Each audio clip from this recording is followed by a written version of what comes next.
Hello, Ziddi Vidyarthis. My name is Ajay, and today we are going to start with the first class of mains current affair for examination of the mains civil services in 2024. ठीक है, which is going to be held in the month of September. Along with that, what we can have here is for the PCS examinations as well.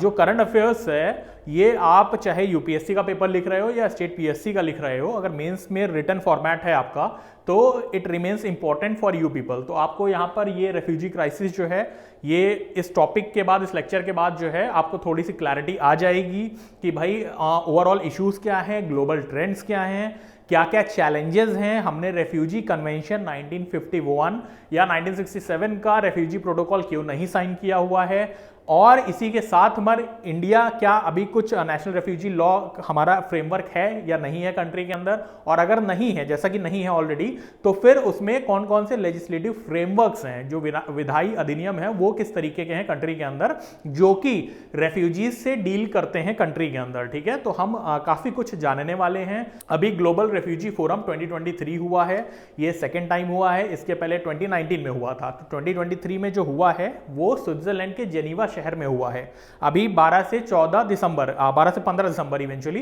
तो ये पिछले 4-5 दिन के अंदर हुआ है, और इसलिए ये इंपॉर्टेंट हो जाता है कि ऐसा कुछ एक फोरम हुआ था जो कि रेफ्यूजीज के लिए हुआ है प्रैक्टिकली, और ये इंप्लीमेंट करता है ग्लोबल कॉम्पैक्ट ऑन रेफ्यूजीज 2018 के ऑब्जेक्टिव्स को। ठीक है, तो हम इसके बारे में थोड़ा सा जानेंगे।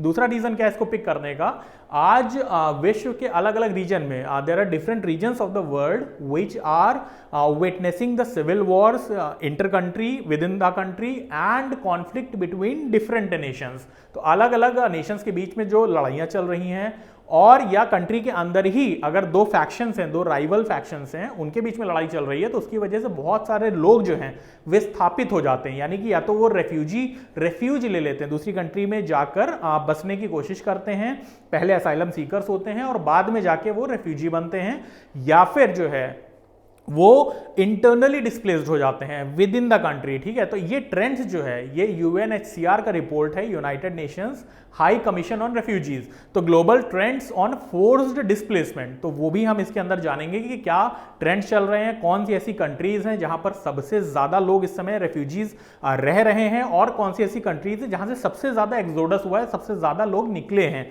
Because of the volatile conditions of those countries. तो let us start with the lecture and why it had been in the news.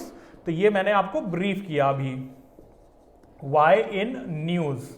तो अगर इसकी बात करते हैं यहां पर, तो पहला ग्लोबल रेफ्यूजी फोरम 2023 हुआ है, तो मैं यहां पर लिख देता हूं, थोड़ी सी क्लैरिटी रहेगी। Global refugee forum, right, 2023। So this was it, this took place recently in Geneva, Switzerland, और इसके कुछ ऑब्जेक्टिव्स थे, उसकी बात भी करते हैं हम लोग। तो ऑब्जेक्टिव्स इसके किस तरीके के रहे हैं कि इसमें फोकस किस पे था। पहली चीज है capacity enhancement of the host Nations, यानी कि जिन कंट्रीज में रेफ्यूजीज जा रहे हैं तो होस्ट नेशंस की जो कैपेबिलिटीज है उनको सर्व करने की, उनको बचाने की, उनको प्रोटेक्ट करने की, तो वो चीज जो है होस्ट नेशंस की कैपेबिलिटीज को एनहांस करना। ठीक है, होस्ट नेशंस को इतनी कैपेबिलिटीज देना कि वो एनहांस हो सके। दूसरा सेल्फ रिलायंस क्रिएट करना। ठीक है, सेल्फ रिलायंस कैसे होता है, रेफ्यूजीज का सेल्फ रिलायंस, जिससे कि वो अपने आप में स्वेच्छा से लाइवलीहुड पा सकें, जॉब पा सकें, उसके लिए प्रयासरत रहें। तो उनका जो स्किल डेवलपमेंट है कहीं ना कहीं उस पर भी फोकस है यहाँ पर कि उनको भी सपोर्ट मिले।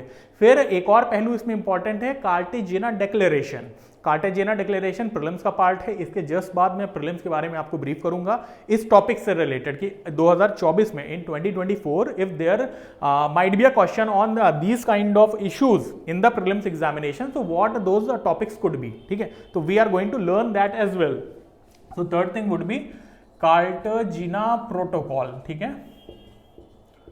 and this protocol it was declaration actually, Cartagena declaration। Third thing is Cartagena declaration, right? It was a regional non-binding agreement, right?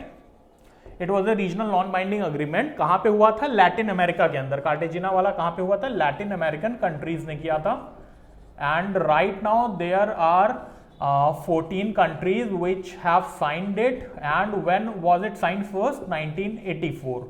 So it was signed in 1984. So in 2024 there would be a 40th anniversary to it, right? So जो इसकी 40th anniversary है वो हम देखेंगे यहाँ पर 2024 में होने वाली है, और इसीलिए बहुत सारे वर्ल्ड नेशंस जो हैं they are preparing themselves for it, right? तो कार्टेजना डिक्लेरेशन जो है अभी ब्राजील कोलंबिया ने मिलकर in this forum only, global refugee forum 2023, इसमें ही ब्राजील और कोलंबिया ने मिलकर, और एक और कंट्री है तो वो लैटिन अमेरिकन कंट्रीज ने बोला है कि they will be celebrating 40th anniversary of Cartagena declaration. तो इट गोज लाइक दैट। फिर इसके बाद दूसरा रीजन क्या है कि हम ये टॉपिक पढ़ क्यों रहे हैं, अभी हम ये सिर्फ समझ रहे हैं, ठीक है?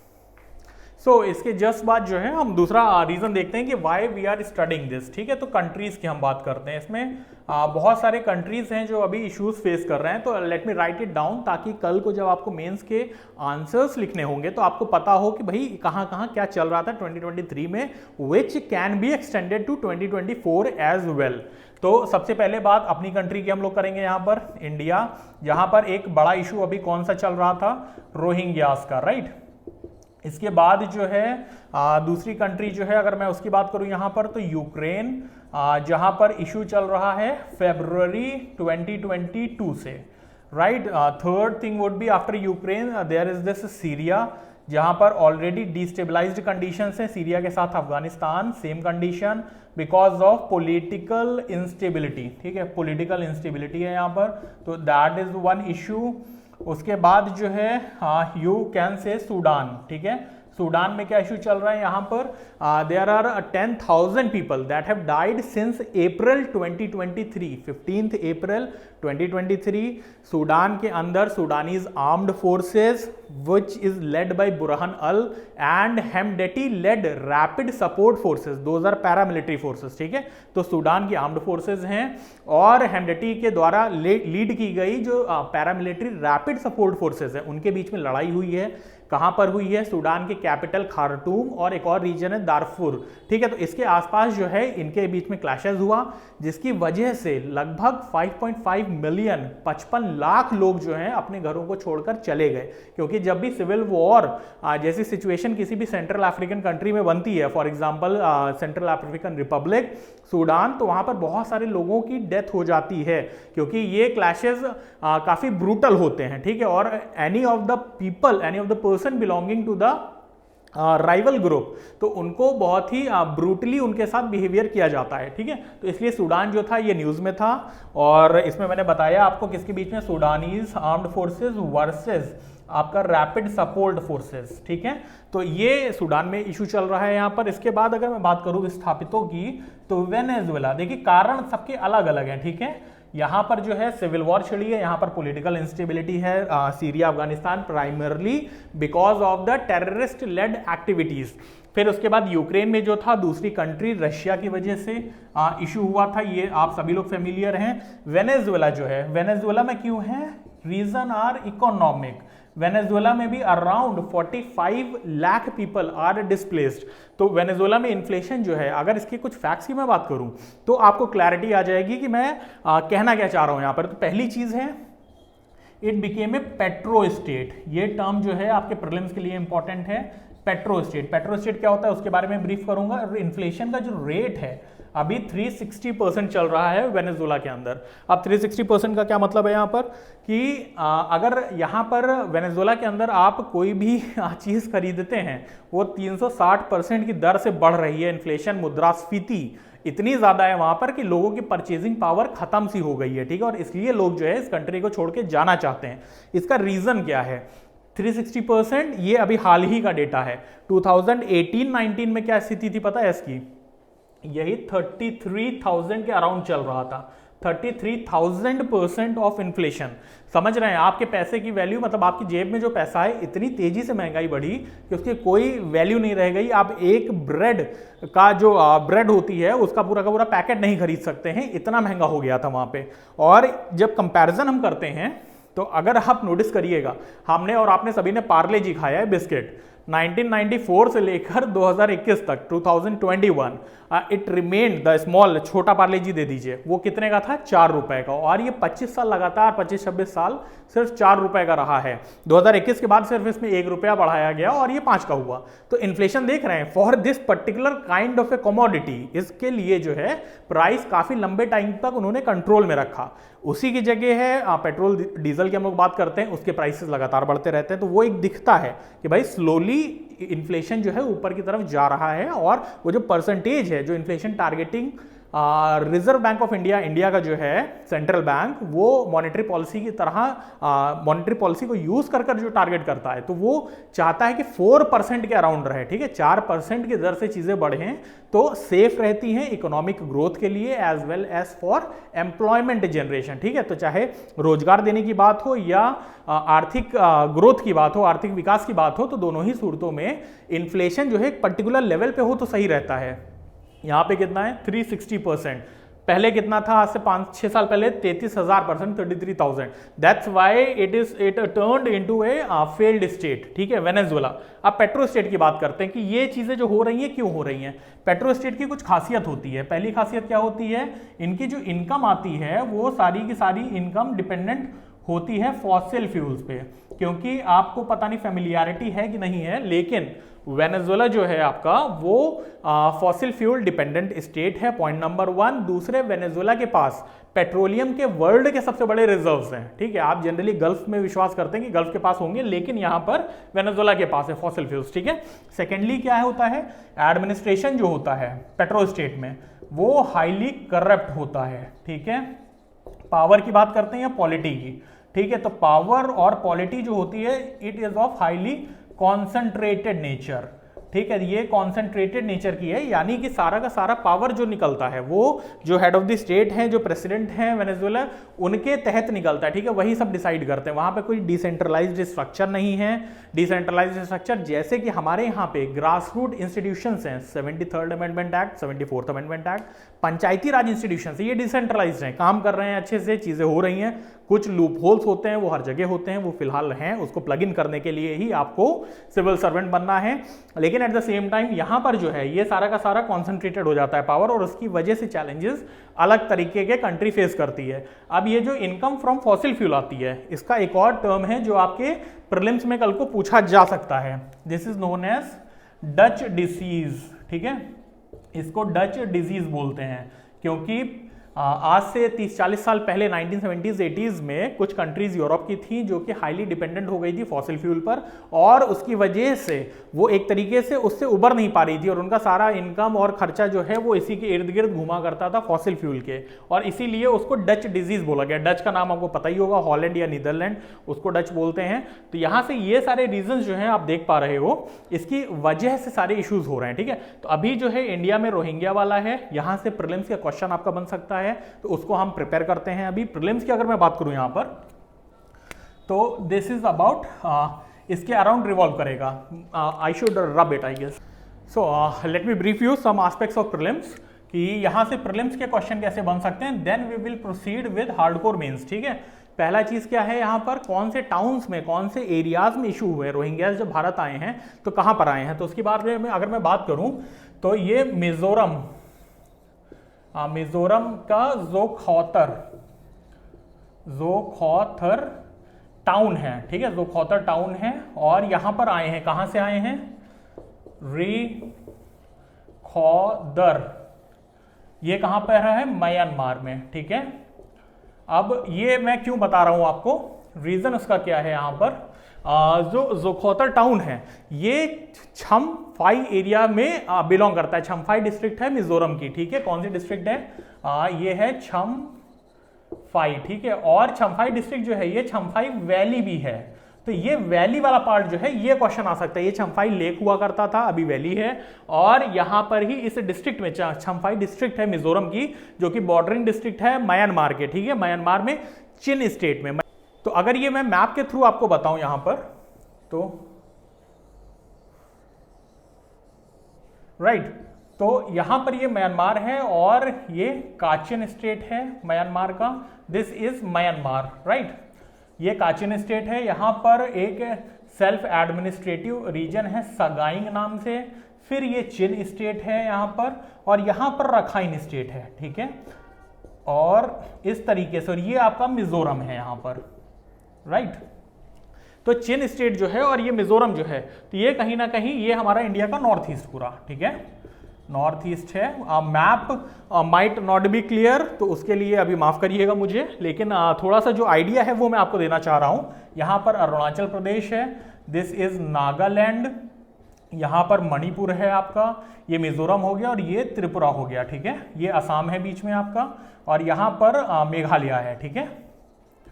तो इस तरीके से जो है आप देख पा रहे हो, तो ये चिन स्टेट जो है रखाइन स्टेट है, इधर बांग्लादेश है आपका, और ये सगाइन है, काचिन है। म्यांमार के अंदर जो है टोटल 21 सेल्फ एडमिनिस्ट्रेटिव जोन्स हैं, 21 सेल्फ एडमिनिस्ट्रेटिव जोन्स, 7 जिसमें से स्टेट हैं, 7 एडमिनिस्ट्रेटिव रीजन्स हैं, एक यूनियन टेरिटरी है जो कैपिटल भी है वहां की, उसको नैपीदौ बोलते हैं, नैपीदौ, ठीक है। जैसे हमारे यहाँ यूनियन टेरिटरी है, उसमें दिल्ली जो है हमारा कैपिटल है, वैसे ही वहां की एक जो यूनियन टेरिटरी है उसमें नैपीदौ उनका कैपिटल है।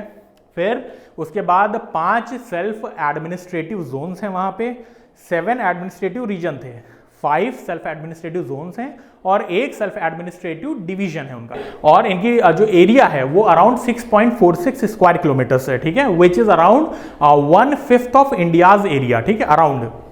तो अप्रोक्सीमेशन में ही बात कर रहे हैं, not exact figure.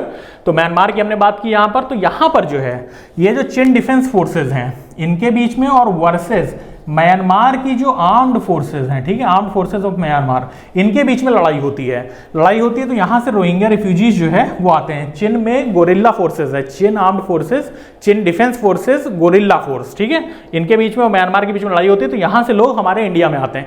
This is why it is important कि जो नेबरिंग कंट्रीज हैं उनके अंदर भी लड़ाइयां नहीं होनी चाहिए, क्योंकि उसकी वजह से बहुत दिक्कत होती है, ठीक है। तो इकोनॉमिक बर्डन भारत के ऊपर बढ़ेगा, और उससे ज्यादा इंपॉर्टेंट सिक्योरिटी इंप्लीकेशंस है, उसके सिक्योरिटी का इंपैक्ट है कि हमारी जो आंतरिक सुरक्षा है कंट्री की उस पर क्या प्रभाव पड़ेगा। इसलिए जो भी बॉर्डरिंग कंट्रीज हैं इंडिया की थ्रू आउट, वहां पर स्टेबिलिटी बहुत जरूरी है। तो ये आपके लिए समझना, इस तरीके से थोड़ा सा एक आइडिया लगेगा आपको। फिर हमने यहाँ पे बात की, अब ये जो टाउन है हमारा यहाँ पर, ये रीजन, ठीक है, यहाँ पर एक नदी है, इसका नाम है तियाऊ रिवर, ठीक है। तो आपके प्रीलिम्स के लिए पहला टॉपिक ये है चंफाई वैली, दूसरा तियाऊ रिवर। तियाऊ रिवर जो है ये जोखौतर और रिखौदर इनके बीच से बह रही है, ठीक है, इनको सेपरेट कर रही है। तो ये तियाऊ रिवर के बारे में कल को आपसे पूछ सकते हैं। इसके बाद अगर मैं बात करूं तो एक लुशाई एक्सपेडिशन, ये हिस्ट्री से ओरिजिन हो सकता है, और ये लास्ट मंथ की न्यूज़ है अबाउट रोहिंग्यास, तो ये कभी भी पेपर में आ सकता है। और वैसे तो इनकी हिस्ट्री बहुत पुरानी है, लेकिन जो लुशाई एक्सपेडिशन है वो कहीं ना कहीं, चूंकि ये पिछले 1 साल का करंट अफेयर है, तो प्रीलिम्स में पूछा जा सकता है। कब हुआ था? 1871-72। रीजन क्या था? लुशाई और कुकी, लुशाई जो होते हैं इनको आप कुकी भी समझिए, लुशाइज और कुकी, ठीक है, कुकी ट्राइब है, और ये जो है इन्होंने अटैक किया था ब्रिटिशर्स के ऊपर, ठीक है। जनरली क्या होता था पहले टाइम में कि आप जो ट्राइबल एरियाज थे और ब्रिटिशर्स थे उनके बीच में लड़ाई होती रहती थी, क्योंकि Britishers used to encroach on their lands. तो इसलिए जो है कुकीज कहीं ना कहीं इन्होंने पहली बार 1826 में, ठीक है, 1826 में स्टार्ट किया था, यानी कि कुकीज ने पहला हमला जो ब्रिटिशर्स के ऊपर किया 1826 में, जब इनके बीच में इंटरेक्शन बढ़ा, जब ब्रिटिशर्स जो है इंडिया के नॉर्थ ईस्ट में आना चालू हुए, और उस समय का असम रीजन था, तब मिजोरम तो था नहीं अलग से, तो असम ये पूरा कहलाता था, तो उसमें इन्होंने इसके ऊपर अटैक किया। तो फिर जब ब्रिटिशर्स के ऊपर किया तो ये कई सालों तक चलता रहा। फिर एक टाइम ऐसा आया जब कुकीज ने रेड किया ब्रिटिशर्स के ऊपर और बहुत सारे ब्रिटिश लोगों को बंधक बना लिया, कैप्टिविटी में ले लिया। उनको छुड़ाने के लिए लुशाई एक्सपेडिशन 1871-72 में लॉन्च किया गया था। तो रीजन मैंने बता दिया है, पूछा ये क्रोनोलॉजिकल ऑर्डर में जाया जा सकता है, ठीक है, क्योंकि न्यूज में था तो क्रोनोलॉजी में पूछ सकते हैं कि लुशाई एक्सपेडिशन कब हुआ या कौन से वाइसरॉय के टेन्योर में हुआ। तो this is you should be studying, और इसके साथ में जो है I guess this is very important, you go through it. इसके साथ में 2-3 पहलू और हैं यहाँ पर प्रीलिम्स के। तो 2 डिक्लेरेशंस की मैं बात करता हूं यहां पर, सो दैट यू क्लियरली अंडरस्टैंड, कि कल को पेपर में पूछ लें कि न्यूयॉर्क डिक्लेरेशन, कार्टेजेना डिक्लेरेशन किससे एसोसिएटेड है। You should be having clear idea, ठीक है। एक न्यूयॉर्क डिक्लेरेशन है, ठीक है, कब आया था? 2016, ये किस चीज पर है? New York declaration on refugees and migrants, right. तो ये चीज जो है, और इस न्यूयॉर्क डिक्लेरेशन को क्लियर कट आइडेंटिफाई करना ऑब्जेक्टिव्स को गोल्स के साथ में, वो किस में दिया गया?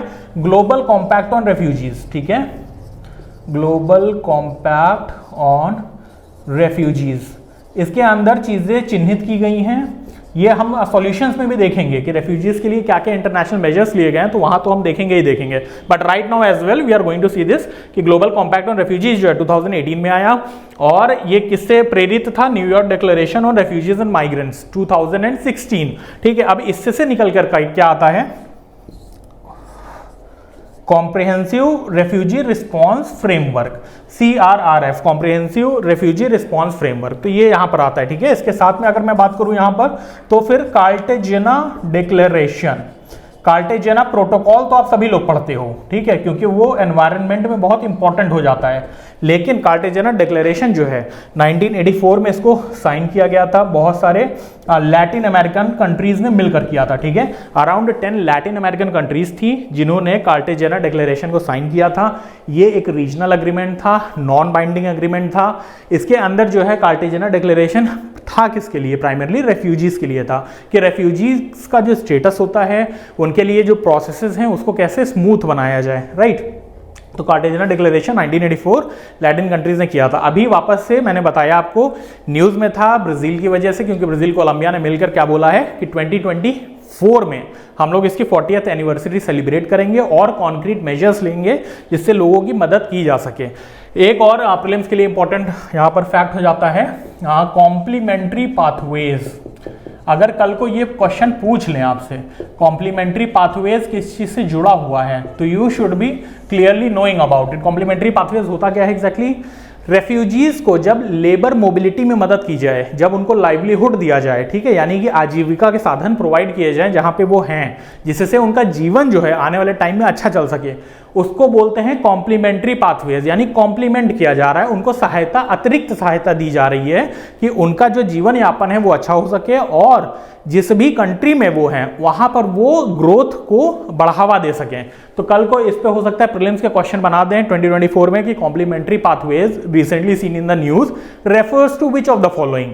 एक उसमें दे देंगे आपको कि भाई रेफ्यूजी से जुड़ा हुआ है, कोई स्टेटमेंट दे देंगे। दूसरा हो सकता है क्लाइमेट चेंज से जुड़ा हुआ दे दें। तीसरा हो सकता है रेन्यूएबल एनर्जी या ट्रांजिशन टू क्लीन एनर्जी, उससे जुड़ा स्टेटमेंट बना दें। तो यू नेवर नो। तो अगर ये जो टर्म्स हैं, ऑफिशियल टर्म्स जो यूज होते हैं, अगर ये क्लियरली आपको आइडिया होगा, you will be able to handle the questions really well. तो आई थिंक ये प्रीलिम्स वाला पार्ट जो है ये काफी हद तक क्लियर हो गया है आपको। Let's move on to the mains portion. और इसके बीच में भी जो मेंस हम पढ़ेंगे उसमें जो ग्लोबल ट्रेंड्स हैं और बाकी चीजें जो हैं, बाकी इंफॉर्मेशन जो है वो भी आपके मेंस के काम या प्रीलिम्स के काम काफी आने वाली है, तो उसको भी थोड़ा सा ऑब्जर्व करके ही देखिएगा। तो let's start with the mains portion. और सबसे पहले हम जो है ग्लोबल ट्रेंड्स की बात करते हैं और उसके बाद हम डेफिनेशंस पे जाते हैं, ठीक है। तो यहाँ पर तीसरा पार्ट है, पहला हमारा कॉन्टेक्स्ट था वाई न्यूज, दूसरा प्रीलिम्स था, और तीसरा जो है ट्रेंड्स क्या है रेफ्यूजीज के लिए और इंटरनली डिस्प्लेस्ड पीपल के लिए। तो let me brief you out first and then write it down, ठीक है। पहली चीज क्या है? United Nations high commission on refugees, जो इनकी रिपोर्ट आती है, ये हर साल बताते हैं कि रेफ्यूजीज का स्टेटस क्या है। ये पिछले 3 दशक से ये निकाल रहे हैं रिपोर्ट। 1990 से लेकर अभी तक का डेटा जो है अगर हम क्लियर कर देखेंगे तो हम एक अंतर पाएंगे। 1990s में रेफ्यूजीज 40 मिलियन के अराउंड थे, यानी 4 करोड़ लोग, ठीक है। आज की डेट में वो स्टेटस कितना है? बहुत ज़्यादा बढ़ गया है। 2023 में वो कितना है? 110 मिलियन पीपल। 2022 में कितना था? 108 मिलियन पीपल। यानी कि 2021, 22, 23 अगर ये डेटा की मैं बात करूं किस तरीके से चीज़ें बढ़ रही हैं। 18 में जो था 2018 में around 60 million refugees were there और people who got forced displacement, ठीक है। तो इस तरीके से ये चीज़ें यहाँ पर चल रही थी। और 2018 के बाद जो है 2022 में from 60 million it zoomed up, ठीक है, क्योंकि कोरोना क्राइसिस आया, बहुत सारे लोग अपनी जगह से इधर से उधर गए, ठीक है। तो वो जो फोर्स्ड डिस्प्लेसमेंट था तो उसकी वजह से, और फिर यूक्रेन का क्राइसिस आ गया उसकी वजह से, और सीरिया में इश्यूज चलते रहे। तो ये जितने भी इश्यूज थे इसकी वजह से जो 1990s में 40 मिलियन थे, 4 करोड़ लोग, 2018-19 में बढ़कर हो गए 6 करोड़, 6.5 करोड़, 2022 में 10.5 करोड़ और 2023 में 11 करोड़। तो समझ रहे हैं आप, रेफ्यूजीज लगातार किस तरीके से, या फोर्स्ड डिस्प्लेसमेंट, अपनी जगह से विस्थापित कर देना, वो जो है कितनी तेजी से बढ़ रहा है। ठीक है, इसके अंदर जो ट्रेंड मैं बता रहा हूँ United Nations high commission refugees का जो रिपोर्ट है उसके बेसिस पे है। इसके अंदर दो लोग आते हैं, दो तरीके के लोग आते हैं। पहले लोग रेफ्यूजीज होते हैं जो एक कंट्री से दूसरी कंट्री में शरणार्थी बनकर जाते हैं। दूसरे लोग होते हैं अपनी ही कंट्री के अंदर जो डिस्प्लेस हो जाते हैं, एक रीजन है उससे हट के दूसरी जगह पहुंच गए। ऐसे लोगों की तादाद 2023 में कितनी है? 11 करोड़। ठीक है, तो let me right this fact for you. United Nations high commission for refugees, इसका जो रिपोर्ट है, अगर मैं 2022 और 23 का डेटा फाइनल आपको बताऊं यहां पर, तो इसके हिसाब से आपको चीजें क्लियर हो जाएंगी। ठीक है, 2023 2023 वी हैव 110 मिलियन पीपल। ठीक है, 2022 108.3 मिलियन पीपल, राइट। और इसके पहले 2018 के अराउंड जो था, this is around 60 million people. 1990s to 2014 I would say, और 2012 ये अराउंड 40 to 45 मिलियन रहा है। ठीक है, तो अगर हम इसको चार्ट पर देखें, जो कि आप अपने आंसर्स में अगर बनाओगे तो बहुत ही ज्यादा नंबर मिलने का संभावना रहेगा, एक्स्ट्रा मार्क्स। ठीक है, तो यहां पर हम ईयर्स लिख सकते हैं 20, ये नंबर लिखते हैं, number of people 20 million, 40, 60, 80, 100 and 120. So there lies this 110, the figure of 110 in the midway. ठीक है, ये। और यहां पर हम बात करते हैं ईयर की, दिस इज 1990s, राइट।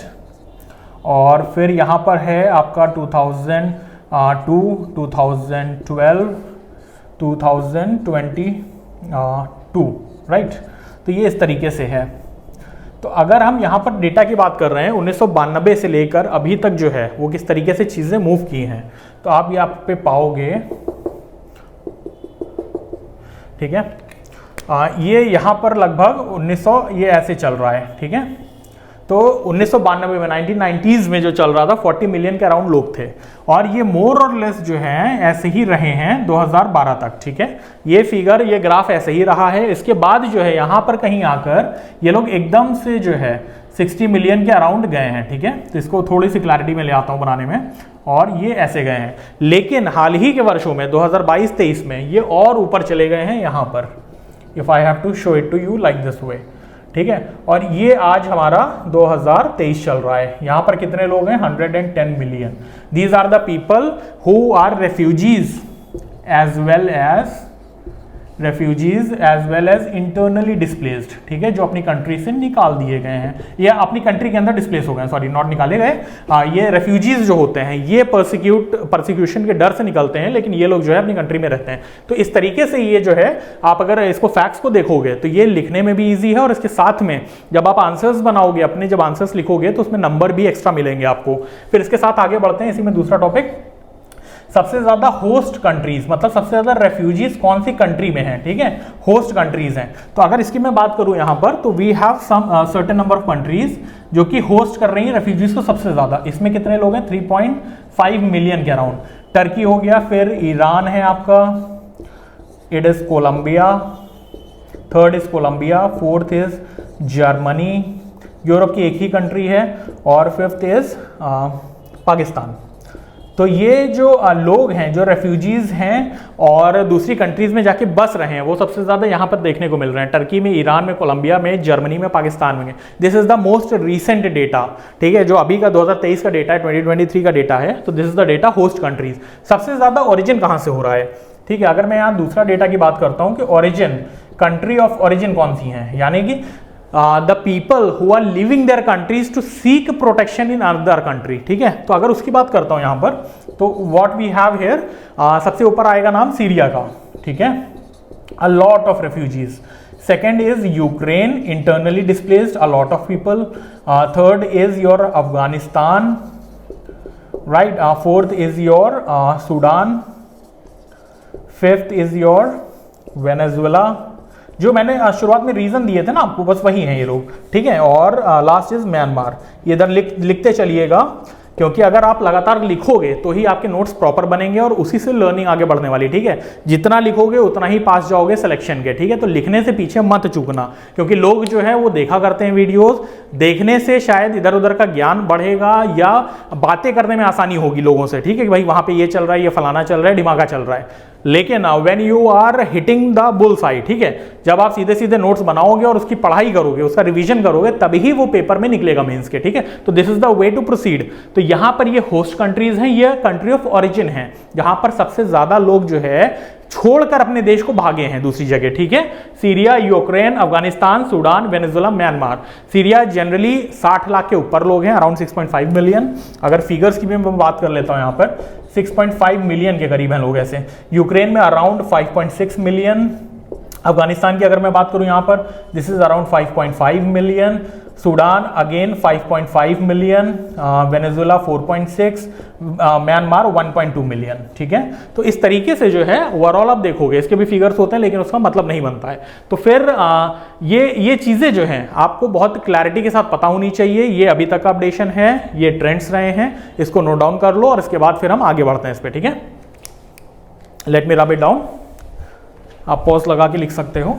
तो इसी के साथ आगे बढ़ते हैं अपने चौथे टॉपिक की तरफ, और इसमें हम लोग डेफिनेशंस को देखते हैं कि डेफिनेशंस एग्जैक्टली एसाइलम सीकर क्या होता है, कौन लोग होते हैं, रेफ्यूजीज कौन होते हैं, माइग्रेंट्स कौन होते हैं। और अभी जो नई टर्मिनोलॉजी 21st सेंचुरी में आई है एनवायरमेंटल रेफ्यूजीज की, तो वो लोग कौन होते हैं और उनके कुछ एग्जांपल्स जो कि आप जनरल स्टडीज के पेपर में यूज कर सकते हैं, ठीक है, चाहे एसए में और या जीएस पेपर 3 में और पेपर 1 में, राइट। तो let me write it down, definitions, few definitions are there, जिससे आपको थोड़ी सी क्लैरिटी आ जाएगी। पहला इसमें होने वाला है रेफ्यूजीज।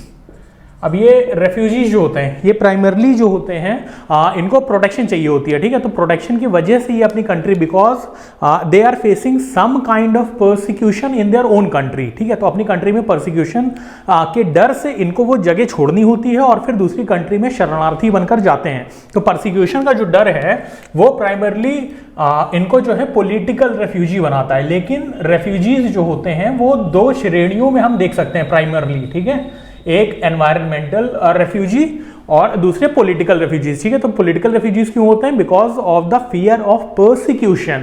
परसिक्यूशन किस वजह से हो सकता है, यानी कि उनके ऊपर अत्याचार किस वजह से हो सकता है? उनकी आइडेंटिटी की वजह से, ठीक है। या तो उनकी आइडेंटिटी जो है वो मैच नहीं खा रही है majority of the identity of that country, ठीक है, जहां पे परसिक्यूशन हो रहा है। फॉर एग्जाम्पल एथनिक वायलेंस हो सकता है उनके खिलाफ, ट्राइबल वायलेंस हो सकता है, यानी ट्राइब उनकी अलग है, एथनिसिटी अलग है उनकी, रिलीजन अलग है उनका, ठीक है, रेस अलग है उनका। तो कोई भी वजह हो सकती है और उसकी वजह से ये परसिक्यूशन की वजह से जो है परसिक्यूशन, फियर ऑफ इट, ठीक है। तो इस परसिक्यूशन की वजह से पॉलिटिकल रेफ्यूजीज लोग बनते हैं और ये रोहिंग्या रेफ्यूजीज जो हैं वो इसका क्लासिक एग्जांपल है, ठीक है, रोहिंग्या। और इसी के साथ में हम देखते हैं यहां पर environmental refugees. This is a growing concern now because of the climate change and global warming effect, ठीक है। तो एनवायरमेंटल रेफ्यूजीज जो हैं ये लोग कौन होते हैं? जो किसी भी तरीके की जो नेचुरल डिजास्टर्स होते हैं, हैजार्ड्स होते हैं, उनकी वजह से जिनको छोड़ के जाना पड़ता है अपनी कंट्री, यानी कि कहीं पे बाढ़ आ गई है, कहीं पे सूखा पड़ गया है, कहीं पे अर्थक्वेक आ रहा है, वोल्केनो आ रहा है, तो उसकी वजह से जब लोगों को विस्थापित होना पड़ता है, अपनी रीजन को छोड़ के दूसरी जगह शरण लेनी पड़ती है, तो उनको एनवायरमेंटल रेफ्यूजीज हम बोलते हैं। तो यहां पर अगर मैं बात करूं इसके एग्जांपल्स की, तो यहां पर जैसे कि क्लाइमेट रेफ्यूजीज होते हैं, एनवायरमेंटल रेफ्यूजीज का एक पार्ट होता है क्लाइमेट रेफ्यूजीज, और इसमें एग्जांपल्स जो आप कोट भी कर सकते हो अपने पेपर्स में, एग्जाम्स में, तो उसमें दो एग्जांपल मैं आपको बताता हूं। पहला बांग्लादेश का भोला आइलैंड, जो कि 1995 में हाफ सबमर्ज हो गया था। समुद्र का जलस्तर जो है, समुद्र का स्तर बढ़ा और उसकी वजह से आधा आइलैंड डूब गया, भोला आइलैंड, बांग्लादेश में 1995 में, जिसकी वजह से 5 लाख लोगों को वो जगह छोड़ के, अपना घर छोड़कर दूसरी जगह शरण लेना पड़ा। That is one example of environmental refugee. Second example would be 2010 में माउंट मेरापी में वॉल्केनिक एरप्शन हुआ, ठीक है। माउंट मेरापी कहां पे है? जावा में है, इंडोनेशिया के, ठीक है। और उसकी वजह से लगभग 2.5 लाख लोग, 2,50,000 पीपल लेफ्ट देयर होम्स, ठीक है। तो ये दो एग्जांपल आप लिख लो यहां पे। भोला आइलैंड कहां पर है? बांग्लादेश, राइट। और इसकी वजह से यहाँ पे जब भोला आइलैंड में बांग्लादेश में ये समुद्र का जल स्तर बढ़ा तो लगभग 5 लाख लोगों ने अपना घर छोड़ा। कभी हुआ था 1995, ठीक है, 5 लाख लेफ्ट। और रीजन क्या था इसका? Rising sea level, right. Second example would be of environmental refugees, it could be volcanic eruption. Volcanic eruption कहां पर? माउंट मेरापी, जावा, इंडोनेशिया, राइट, इंडोनेशिया। तो ये आप अपने एस्से में यूज कर सकते हैं, ठीक है। ये इसलिए एग्जांपल्स इंपॉर्टेंट हो जाते हैं ताकि आपके एस्से में आप इसको यूज कर सको। तो इसकी यूटिलिटी कहां पर है? प्राइमरली ये एस्से में है, जीएस पेपर 1 में है, इवेंचुअली 2 के इंटरनेशनल रिलेशंस में भी आ सकता है और 3 में भी आ सकता है, ठीक है। तो इस तरीके से ये आप इसको यूज कर सकते हो। उसके बाद अगर मैं बात करूं आगे की कि माइग्रेंट्स कौन होते हैं और माइग्रेंट्स और इनके बीच में अंतर क्या है, तो प्राइमरली अगर मैं यहाँ पर क्लैरिटी के साथ थोड़ी सी बात बताऊं कि रेफ्यूजीज और माइग्रेंट्स में अंतर क्या है, तो माइग्रेंट्स वो लोग होते हैं जो एक पर्टिकुलर रीजन की वजह से दूसरी कंट्री में जाते हैं। वो वजह कौन सी हो सकती है? One could be study reason, पढ़ने के लिए लोग जाते हैं। बहुत सारे भारतीय जो हैं दूसरी कंट्रीज में पढ़ने जाते हैं तो उनको माइग्रेंट्स बोला जाता है। प्राइमरली रेफ्यूजीज जो हैं वो प्रोटेक्शन के लिए जाते हैं, बचाव के लिए जाते हैं। माइग्रेंट्स किसी और काम की वजह से जाते हैं। तो उसमें एक काम कौन सा हो गया? पढ़ाई करना, स्टडी। दूसरा कौन सा हो सकता है? फैमिली रीयूनिफिकेशन, ठीक है। उनका परिवार दूसरे देश में रहता है तो वो उनके साथ रहने के लिए चले जाते हैं, तो ये एक वजह हो सकती है, ठीक है। तो इस तरीके से जो है इनकी वजह जो है वो किसी भी तरीके से प्रोटेक्शन सीख करने की नहीं होती है, बल्कि ये अपने को और प्रोग्रेसिव बनाना चाहते हैं या अपने जीवन में कुछ बदलाव चाहते हैं, कोई इकोनॉमिक अपॉर्चुनिटीज की वजह से बाहर जाते हैं। आप लोगों के बहुत सारे लोग जानने में किसी के परिवार में, किसी के दोस्त के परिवार में लोग होंगे जो विदेश में जाके काम करते हैं, तो वर्ग जब दूसरी कंट्री में आप जाते हो तो भी माइग्रेंट कहलाते हो, नॉट रेफ्यूजी, ठीक है। तो यहां पर पहला चीज तो क्या है, रीजन क्या होते हैं इनके? स्टडी, वर्क और फैमिली रीयूनिफिकेशन, राइट। तो ये होते हैं माइग्रेंट्स। जनरली ये रीजंस प्राइमरली हैं, और भी बहुत सारी वजह होती हैं। और क्या हो सकती हैं? आज शादी करके लोग बाहर सेटल हो जाते हैं, तो शादी करके जब जाते हो तो वो भी एक रीजन हो सकता है, राइट। अब इसमें दूसरा पहलू क्या है कि इसकी कोई लीगल डेफिनेशन नहीं है, no legal definition of migrants, whereas we do have legal definition of refugees, ठीक है। तो यहां पर पहला रीजन जो इसमें अंतर है रेफ्यूजीज और माइग्रेंट्स के बीच में, वो क्या है? ये इन कारणों की वजह से जाते हैं। रेफ्यूजीज जो है वो आपके प्रोटेक्शन लेने के लिए जाते हैं प्राइमरली दूसरी कंट्री में, ठीक है। और दूसरी चीज क्या है? It has a legal definition as given by multiple conventions, जैसे कि आपका 1951 का रेफ्यूजी कन्वेंशन है। तो this is about migrants. And third would be your asylum seekers, ठीक है। इनके बारे में भी थोड़ा सा जान लेते हैं। अब ये लोग कौन होते हैं? Asylum seekers are those who are not granted yet of the refugee status, ठीक है। उनको अभी भी रेफ्यूजी स्टेटस नहीं दिया गया है असाइलम सीकर्स को, यानी कि ये लोग जो हैं ये प्रोटेक्शन मांग रहे हैं, दूसरी कंट्री से मांग रहे हैं, लेकिन अभी भी उनको रेफ्यूजी का स्टेटस नहीं दिया गया है। लेकिन वो दूसरी कंट्री पहुंच चुके हैं और उनको वहां पर रहने के लिए एक जो लीगल राइट्स होते हैं या उनको जो सपोर्ट सिस्टम चाहिए होता है, तो वो they are looking after for that, ठीक है।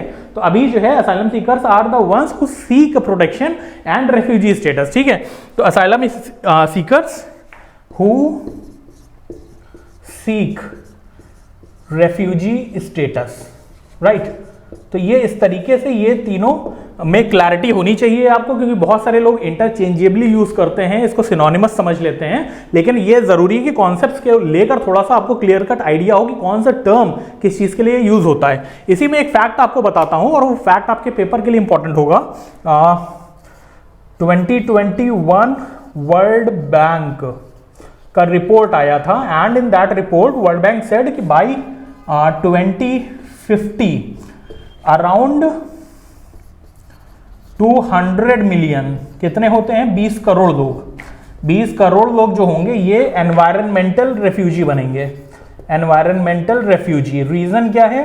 Climate change. क्लाइमेट चेंज की वजह से लगभग 20 करोड़ लोग जो हैं अपने घरों से विस्थापित हो जाएंगे 2050 आने तक, ठीक है। ये वर्ल्ड बैंक की रिपोर्ट कहती है। इसको भी एज ए प्रोजेक्शन आप यूज कर सकते हो when you will be writing the answer of GS 3 और एस्से।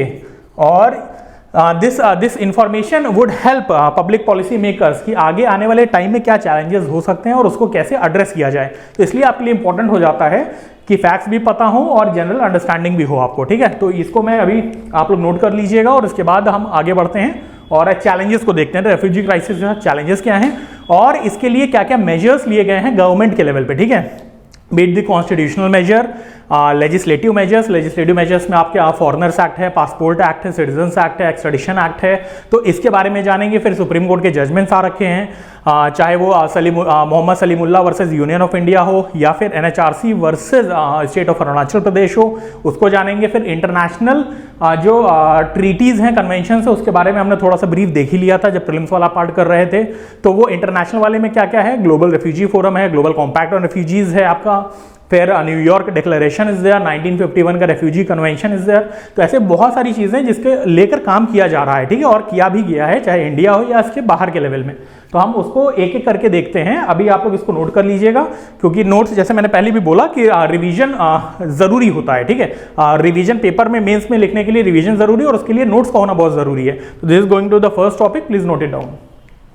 सो आफ्टर डेफिनेशन अभी हम लोग देख लेते हैं कि चैलेंजेस क्या हैं, कि हमारे पास नेशनल रेफ्यूजी लॉ क्यों नहीं है, ठीक है। तो what are the challenges here, this would be the fifth component of this topic, challenges, कि हमारे पास खुद का नेशनल रेफ्यूजी लॉ क्यों नहीं है। तो पहला चैलेंज क्या हो सकता है कि इलीगल माइग्रेंट्स का खतरा, ठीक है। रेफ्यूजी का स्टेटस अगर हमने कोई लॉ बना दिया तो चूंकि भारत के इर्द गिर्द, इंडियन सब कॉन्टिनेंट में भारत जैसा समृद्ध देश और नहीं है, तो बॉर्डरिंग स्टेट्स जो हैं वहां से लोग जो है भारत की आर्थिक विकास की वजह से, इकोनॉमिक अपॉर्चुनिटीज को देखते हुए इंडिया के अंदर वहां से बहुत सारे लोग यहां पर आ जाएंगे by using the term refugee, ठीक है। वो रेफ्यूजी बन के आएंगे लेकिन they must not be the rightful Clement of this refugee status, ठीक है। तो ये कहीं ना कहीं पहला चैलेंज है। दूसरा क्या है, potential of misuse by anti national elements, terrorist and criminals belonging to the crime syndicate, ठीक है। तो दूसरा क्या रीजन हो सकता है कि अगर रेफ्यूजी लॉ हम बनाते हैं, नेशनल रेफ्यूजी लॉ, तो उसको मिसयूज किया जा सकता है। दूसरे देशों के लोग जो कि छुप के गलत काम करते हैं वो यहाँ पर आकर रेफ्यूजी स्टेटस के लिए ट्राई करेंगे, ठीक है। तो वो एक दूसरा कारण होता है। तीसरा क्या है, हमने एक्सेस क्यों नहीं किया है अभी तक, हमने साइन फाइनलाइज रेटिफिकेशन क्यों नहीं किया है 1951 का रेफ्यूजी कन्वेंशन या 1967 का रेफ्यूजी प्रोटोकॉल। रीजन क्या है, वो प्राइमरली यूरोसेंट्रिक है। यूरोसेंट्रिक से हम क्या समझते हैं, यानी कि जब वो उसकी डेफिनेशन बनाई गई रेफ्यूजी की, वहां पे जब वो पूरा का पूरा कन्वेंशन बनाया गया तो वहां पर प्राइमरली यूरोप की जो कंट्रीज हैं उनको ध्यान में रख के बनाया गया कि उनके लिए क्या सहूलियतें होंगी, उनको क्या फायदा होगा इससे, वो किस तरीके से हेल्प कर सकते हैं, ठीक है। तो नो डाउट कदम काफी अच्छा था, लेकिन उसमें जो उस समय की थर्ड वर्ल्ड कंट्रीज थी, ठीक है। अभी तो हम काफी विकसित हुए हैं और काफी आगे जा रहे हैं, लेकिन उस समय जो ओरिएंटल की कंट्रीज थी, जो ईस्ट की कंट्रीज थी, यानी कि इंडिया भी उसमें से थी, तो उनको ध्यान में नहीं रखा गया कि भाई वो उनको अगर कल को रेफ्यूजी में साइन करना है, रेफ्यूजी कन्वेंशन में वो साइन करना है, तो वो किस तरीके से कंट्रीब्यूट कर पाएंगे, ठीक है। तो वो प्राइमरली जो डिजाइन था उस कन्वेंशन का वो यूरोपियंस को फेवर करने के लिए था या उनके ही माइंडसेट के थ्रू किया गया था, इसलिए इसको ही यूरोसेंट्रिक बोला जाता है। इसका अगर मैं एग्जांपल भी दे दूं आपको, तो प्राइमरली उसमें सिविल और पॉलिटिकल राइट्स की बात की गई है। जो भी रेफ्यूजीज आएंगे, तो रेफ्यूजी डेफिनेशन जो है 1951 रेफ्यूजी कन्वेंशन की, तो उसमें प्राइमरली रेफ्यूजीज के पॉलिटिकल एंड सिविल राइट्स की बात की है, पॉलिटिकल राइट्स और सिविल राइट्स, लेकिन वहां पे इकोनॉमिक राइट्स की बात नहीं की गई है, क्योंकि इसकी वजह से फाइनेंशियल बर्डन आ जाता जो वो डेवलप्ड वर्ल्ड है उसके ऊपर, कि भाई आपको रोजगार देना पड़ेगा, आपको एम्प्लॉयमेंट देना पड़ेगा मैंडेटरली, क्योंकि आप नहीं दोगे और लोग आपकी कंट्री में आए हैं शरण लेके, जिनको आप रेफ्यूजी स्टेटस तो दे रहे हो, लेकिन अगर रोजगार नहीं देते हो तो वो कल को केस बनेगा, कोर्ट में जा सकते हैं, जुडिशरी में जा सकते हैं। तो इसलिए उन्होंने अपने हिसाब से चीजें डिजाइन की which was not suitable to India's national interest. तो हमने इसलिए उसमें अभी तक एक्सेस नहीं किया है। तो मैं यहाँ पे लिख देता हूँ so that you do have a bit clarity, more clarity and writing too. तो पहला चीज क्या है कि यहाँ पर रेफ्यूजीज वर्सेस इलीगल इमिग्रेंट्स का इशू, ठीक है। ये इलीगल इमिग्रेंट्स, इसको डिफाइन कैसे करेंगे ना, तो ये दिक्कत है कि पहली चीज इलीगल इमिग्रेंट्स हैं कि एक्चुअली रेफ्यूजीज हैं, यानी कि एक्चुअली वो प्रोसिक्यूट किए जा रहे हैं या बगैर दस्तावेज के सिर्फ भारत में भाग के आए हैं क्योंकि उन्हें भारत की इकोनॉमिक अपॉर्चुनिटीज का फायदा उठाना है, ठीक है।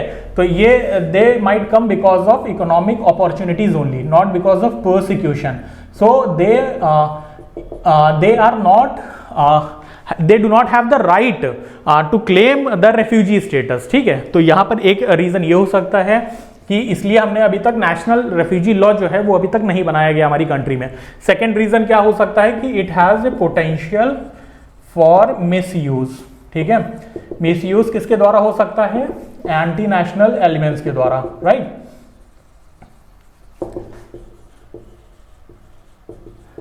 एंड थर्ड कुड बी कि 1951 refugee convention, right? This is primarily Eurocentric,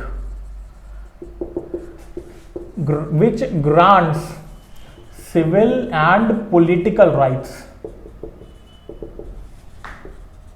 but excludes economic rights, right? तो ये प्रमुख कारण है कि जिसकी वजह से अभी तक हम नहीं बना पाए। इसमें एक और हो सकता है कि जब हमारे पास नेशनल रेफ्यूजी लॉ नहीं होगा, ऐसा कोई केंद्र का लॉ नहीं होगा रेफ्यूजीज को लेकर, तो it becomes very easy in decision making. तो जो हमारी एडमिनिस्ट्रेटिव मशीनरी है इंडिया की, तो वो फ्लेक्सिबल होगी डिसीजंस लेने में, ठीक है। तो ये भी एक कारण है कि इंटरनेशनल प्रेशर अननेसेसरी ना आए, क्योंकि इंडिया हमेशा से जो भी उनके यहां से रेफ्यूज सीख करते रहे हैं तो उनको हमेशा से सपोर्ट करता रहा है जब भी उसके नेशनल इंटरेस्ट के खिलाफ चीजें नहीं जाती हैं। तो कहीं ना कहीं अगर लॉ आ जाएगा तो वो एक दिक्कत क्रिएट कर सकता है, क्योंकि ऐसा ही एक और इशू देखा गया था, illegal migrants determination by tribunals act. It came around in 1980s, 1983 और समथिंग, है ना, 1982 और 83, illegal migrant determination by tribunals act 1983।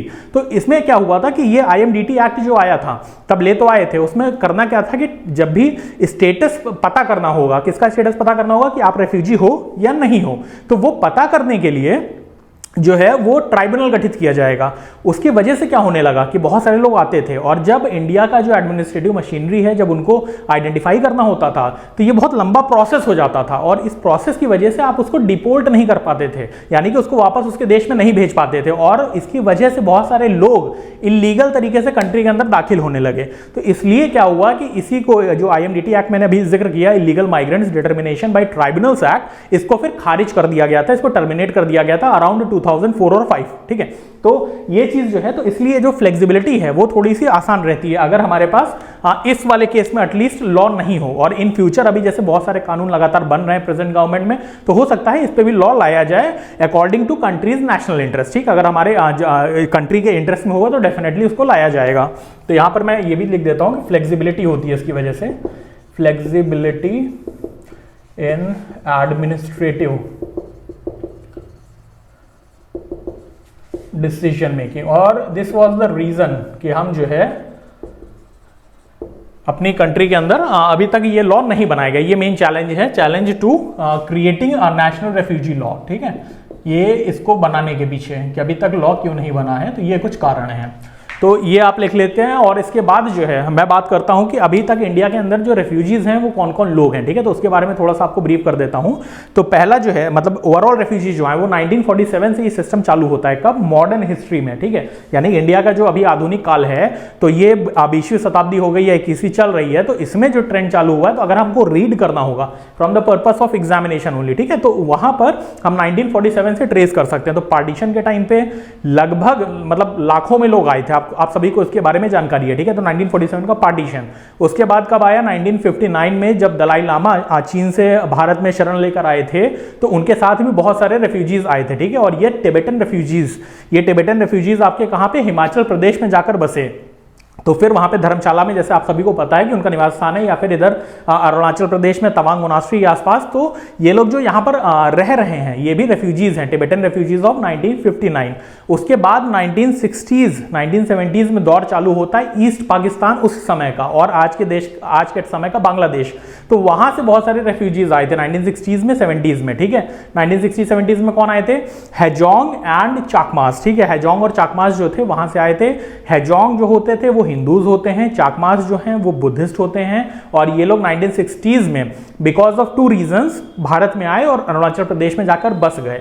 क्यों बांग्लादेश से आए थे ये लोग? पहली चीज, वहां पर ईस्ट पाकिस्तान में इस्लामाइजेशन पॉलिसी हो रही थी कि मतलब उनको जो है उस समय के दौर में बहुत ज्यादा रिलीजियस कन्वर्जन हो रहा था और नहीं करने के सेंस में उनको परसिक्यूट किया जा रहा था, तो उन्होंने अपना घर बार वहां पर छोड़ा और इधर बसे। दूसरा रीजन, इंपॉर्टेंट रीजन, पहला परसिक्यूशन, दूसरा रीजन जो था वो था वहां पर कप्ताई डैम बनाया जा रहा था, चिटगोंग हिल ट्रैक्स, ठीक है। चिटगोंग हिल ट्रैक्स में ये लोग रहा करते थे, हैजोंग एंड चाकमास, और चिटगोंग हिल ट्रैक्स जो है उस समय जो है वहां पर एक डैम बनाया गया जिसकी वजह से वो रीजन डूब गया था।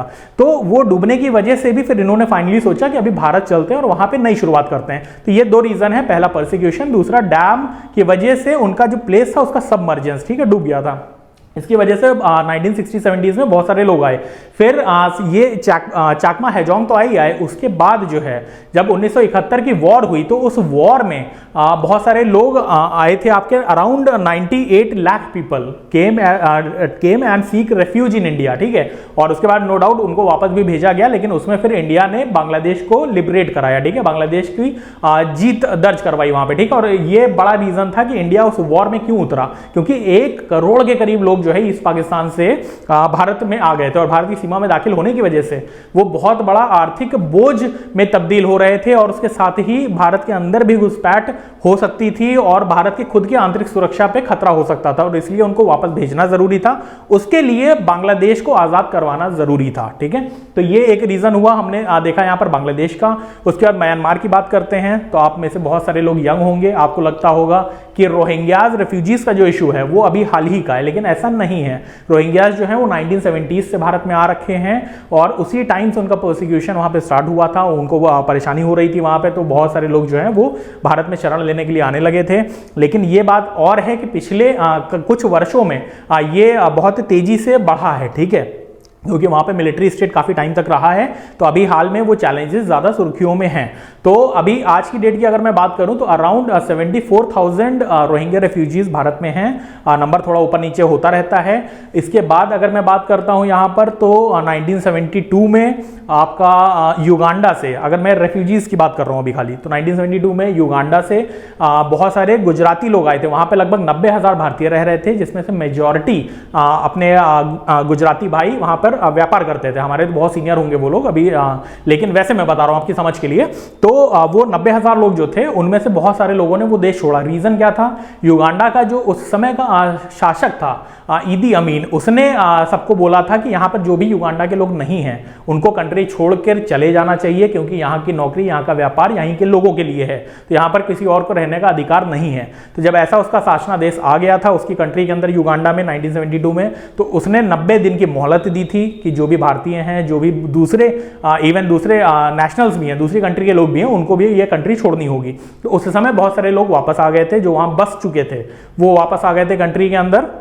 फिर इसमें one of the most recurring till like 1 decade back जो इशू रहा है वो श्रीलंकन तमिल्स का रहा है। तो आज हमारी कंट्री के अंदर जो है श्रीलंकन तमिल्स साउथ इंडिया में बहुत मात्रा में है, बहुत तादाद में है, मात्रा इज नॉट द वर्ड, तादाद में है, और around 58,000 people of Sri Lankan Tamils are living in squalid camps in Tamil Nadu, ठीक है। तो ये तमिलनाडु के अंदर लगभग 100 से ज्यादा कैंप हैं, ठीक है, और आज भी वो रेफ्यूजीज की तरह वहां पर रह रहे हैं। तो इससे समझ में आता है कि ये चैलेंज जो है अपने आप बहुत बड़ा चैलेंज है और ये दरकिनार तो कभी नहीं किया गया है, लेकिन अब इस पे जो है कानून बनाने की शायद जरूरत आ चुकी है। तो ये कहीं ना कहीं इस पे काम किया जाना चाहिए, ठीक है। और ये श्रीलंकन तमिल्स का इशू कब से चालू हुआ? तो 1983 के बाद से ये ज्यादा फैल गया, ठीक है, क्योंकि उसके पहले तक जो तमिल ईलम वॉर थी वो नहीं था।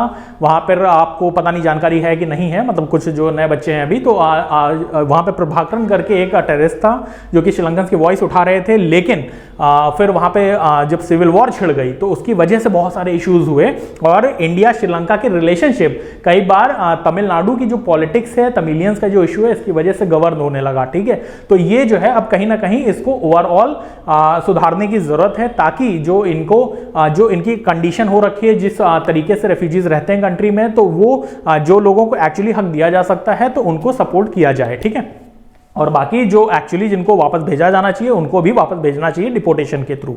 तो ये हम यहां पर थोड़ा सा लिख देते हैं जिससे कि आपको क्लियर कट आइडिया रहे।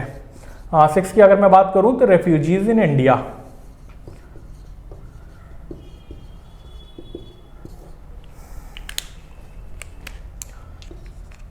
पहला 1947 पार्टीशन टाइम, फिगर तो क्लियर नहीं है, लाखों में लोग हैं, अराउंड 4,90,000 पीपल आर सेड कि वो तुरंत का तुरंत ही छोड़ के आए थे एक दिन के अंदर, और फिर उसके बाद जो है वो कंटिन्यूस रहा, मिलियंस में आते रहे जाते रहे लोग। तो ये 1947 में पार्टीशन का दौर था। फिर 1959 में आपका टिबेटन रेफ्यूजीज आए दलाई लामा जी के साथ में। फिर third would be your 1960s and 1970s, कहाँ से आ रहे थे? बांग्लादेश से, प्राइमरली हैजोंग जो कि हिंदूज हैं, चाकमाज ये बुद्धिस्ट लोग हैं। ये लोग कहाँ पर रह रहे हैं अभी? आपका अरुणाचल प्रदेश में, राइट। फिर इसके बाद हम बात करते हैं यहाँ पे बांग्लादेश से और भी लोग आए 1971 में। कितने रेफ्यूजीज? लगभग 9.8 मिलियन रेफ्यूजीज केम। ठीक है, तो इनको भी वापस भेजा गया। और इसी के बाद बहुत सारे बंगाली मुस्लिम्स जो आए थे असम में चले गए थे, और इसीलिए फिर वहां पे असम मूवमेंट स्टार्ट हुआ। ठीक है, तो ये भी एक बहुत बड़ा कारण है कि इंडिया के अंदर जो है इश्यूज जब होते हैं तो उसकी वजह से कहीं ना कहीं हमें ध्यान रखना चाहिए कि भाई रेफ्यूजीज को लेकर सही से एड्रेस किया जाए इशू को। ठीक है, फिर इसके बाद हम बात करते हैं यहाँ पर 1972 युगांडा, वहाँ पर बोला गया छोड़ने के लिए इंडियंस को, तो वो लोग वापस आए अपनी कंट्री। फिर 1980s till date Sri Lankan Tamils, right. और यहाँ पर ही म्यांमार का भी एक जिक्र करेंगे हम लोग, 1970s रोहिंग्या रेफ्यूजीज। ठीक है, ये लोग अभी जो हैं लगभग 75,000 के करीब हैं कंट्री के अंदर अपनी। This is not like, I am not sure about the exact figure, I cross check. And Sri Lankan Tamil जो हैं दे आर अबाउट 59,000, राइट। तो इस तरीके से जो है ये आपको क्लैरिटी होनी चाहिए कि हमारी कंट्री में रेफ्यूजीज कौन कौन है और कहाँ पर हैं जनरली। तो उसका लोकेशन जो है आप समझ सकते हैं। ये लोग साउथ इंडिया में, रोहिंग्याज जो हैं जनरली नॉर्थ इंडिया में भी हैं और नॉर्थ ईस्ट में भी हैं। नॉर्थ इंडिया में हरियाणा में बहुत सारे लोग हैं और इसके सिवा नॉर्थ ईस्ट में तो हैं ही हैं। ये लोग तो अपने जो लोग आए थे, ये तो अभी बहुत पुराना किस्सा हो गया, लेकिन एज एन एग्जाम्पल और एज ए हिस्ट्री आपको जानकारी होनी चाहिए, क्योंकि कल को आप सिविल सर्वेंट बने या भारत के अच्छे नागरिक भी बनने के लिए जरूरी है कि कंट्री के अंदर जो इशूज चल रहे हैं आपको पता हो। ठीक है, और जो पहली हिस्ट्री रही वो भी जानकारी हो। फिर यहाँ पर अगर बांग्लादेश की बात करें तो हैजोंग चाकमाज ये अरुणाचल प्रदेश में हो गए, और 1971 में जो लोग आए थे ज्यादातर वापस भेज दिए गए थे। टिबेटन्स जो हैं ये अभी हिमाचल प्रदेश में रह रहे हैं, तो हिमाचल प्रदेश एंड अरुणाचल प्रदेश। ठीक है, और ये पाकिस्तान वाला तो आपको पता ही है कि दिल्ली में ही कितने सारे रेफ्यूजीज कॉलोनी बनाई गई थी और जो कि आज बहुत अच्छे से फ्लरिश कर रही हैं। तो कहीं ना कहीं जो है ये पूरा का पूरा रेफ्यूजीज का स्टेटस है। अभी हम इसके बाद देखते हैं कि भारत के अंदर कानून क्या है इसको लेकर अभी के दौर में। ठीक है, कोई भी केंद्र का कानून नहीं है, तो उसके इतर मतलब और क्या कानून है जो इन पे लगते हैं रेफ्यूजीज के ऊपर। ठीक है, इसको मैं रफ कर देता हूं यहां पर। हाँ, राइट। तो इसके बाद जो है हम देखते हैं अगला टॉपिक अपना कि हमारे पास लॉज जो हैं वो क्या क्या हैं या मेजर्स क्या लिए गए इनके लिए टिल डेट।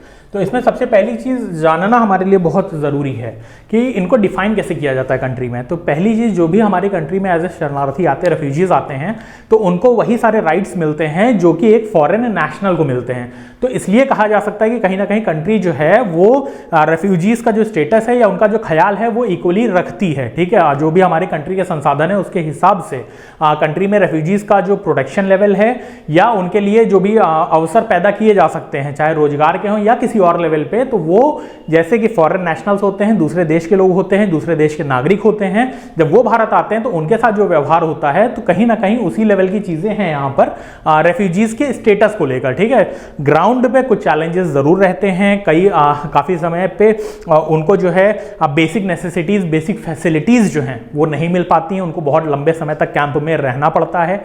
लेकिन एट द सेम टाइम अगर हम देखेंगे तो जो कानून लग रहा है उनके ऊपर, फिलहाल हम यहाँ पे कानून के हिसाब से देख रहे हैं कि उनके ऊपर ये जो आर्टिकल्स हैं, जो प्रोविजंस हैं, वो कौन से लग रहे हैं, तो वो वही लग रहे हैं जो फॉरेन नेशनल पे लगते हैं।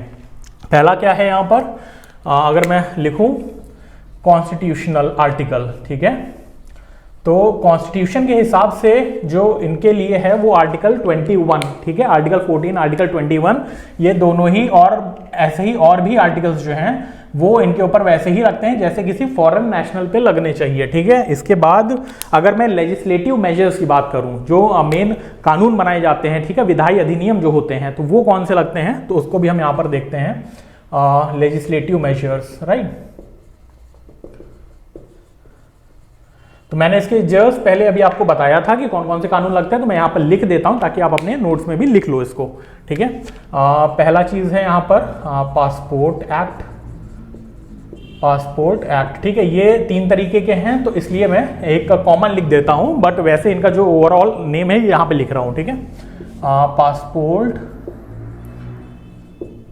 एंट्री इनटू इंडिया एक्ट, ये 1920। इसके बाद ही है ऐसे ही पासपोर्ट, ये पूरा नहीं लिख रहा हूं, शॉर्ट में लिख रहा हूं, एंट्री इनटू इंडिया रूल्स हैं 1950। एंड देन अभी रिसेंटली आए हैं new passport rules, new passport rules. और ये भी एक वजह है कि आपको इस टॉपिक को पढ़ना चाहिए, क्योंकि ये न्यू पासपोर्ट रूल्स अभी 2023 में आए हैं। ठीक है, ये कुछ चीजें कह रहे हैं, तो ये primarily passport entry into India act 1920, entry into India rules 1950, ये किसके लिए हैं, जो भी लोग बाहर से भारत में आना चाहते हैं, लॉन्ग टर्म वीजा पे आना चाहते हैं, तो उनके लिए पासपोर्ट की क्या रिक्वायरमेंट्स होंगी, वो कैसे फुलफिलमेंट किया जाएगा, तो वो सारी की सारी जानकारी इनके अंदर दी गई है, जो कि आज भी यूज हो रहे हैं।